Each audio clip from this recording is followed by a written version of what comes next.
I was in my 20s at the time, working in Gestetner in Whitehall Crescent, 42, and this chap came in and asked would I be able to type up his manuscript as he was writing a book about his war stories, which I was quite keen about since my dad had served in the army.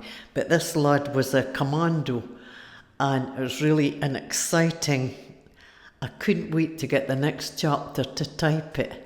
And I would sit till about 10 o'clock at night sometimes to finish it, to find it and get it handed over to him the next day.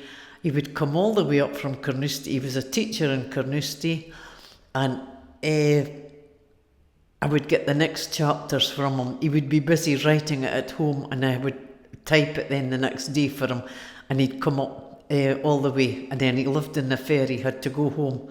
But yeah, and it was over a few weeks it took, and then he came in to let me know it had been published, and he gave me one of the first books that he got, and he signed it, and unfortunately I gave a chap it to read and I didn't get it back.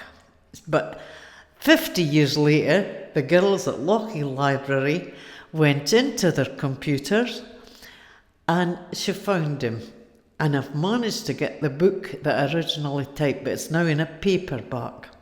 And it was a bargain, 87 pence. But it's the story of my life, and it's very good. Everybody they should have made a film of it. It's so good. You could have a read of it if you want. As long as you give me it back.